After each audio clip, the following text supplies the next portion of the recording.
Hare Krishna. Suffering defines the human condition, but the human condition doesn't define us. Suffering defines the human condition means that when we live life as human beings, we cannot avoid suffering. It is a defining characteristic.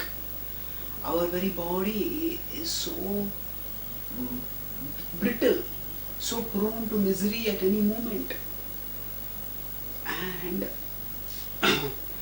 this is so unpalatable a fact that we often tend to deny it, and deny it forcefully by trying to create a pleasant setting around us and a pleasant society around us.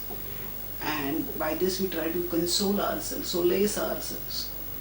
Yes, certainly we don't want to make our setting and our society intentionally miserable, but denying deprives us the opportunity of transcending. What does that mean? Anyway, the miserable nature of the body is going to manifest itself as we grow old, as we get diseased, as we die. No matter how well a cover-up job we do. But instead, if we're doing such a cover-up job, we try to understand why is suffering present, and is there a real solution to suffering apart from covering it up? And if we do that, then we will find that actually there is a solution, and that is realizing our spiritual identity. The Bhagavad Gita describes that the soul is undamageable by all the ways by which the body is damaged. Nainam chindanti shastrani, nainam dahati pavakaha, na chainam kledayantyapo, na shoshayati marutaha. So in 2.24 in the Bhagavad Gita it is said, Nainam chindanti shastrani, that na enam chindanti, this soul is not pierced by weapons. Nainam dahati pavakaha, it is not burned by fire.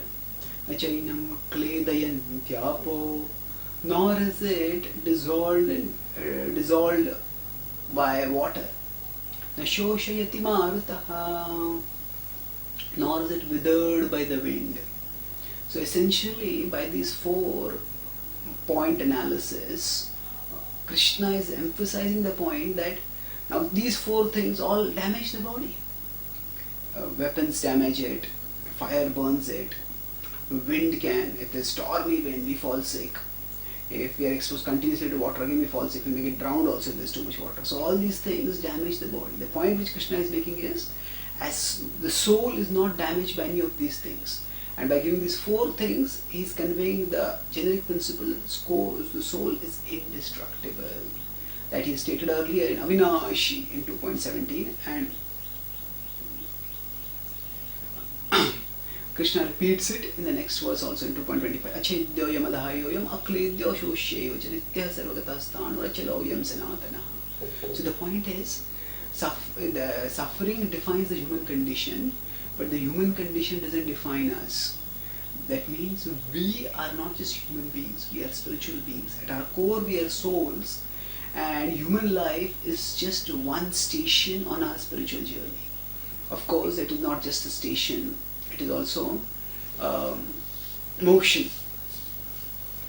So we choose the motion in the human life, whether we can go up to heavens, down to animal species, or we can get out by transcending material existence, by learning to love Krishna and attaining Krishna. So by understanding our spiritual identity, we understand that we have a way out of suffering. That we are not human beings, we are spiritual beings, and to the extent we realize that our identity is beyond our human body, beyond our material body, to that extent we can raise ourselves beyond the reach of misery.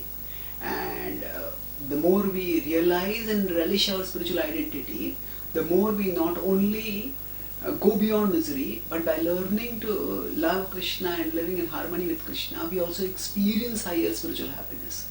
And then we understand that truly that suffering defines the human condition, but the human condition doesn't define us, because we are souls, and eternal ecstasy is what defines our eternal spiritual condition.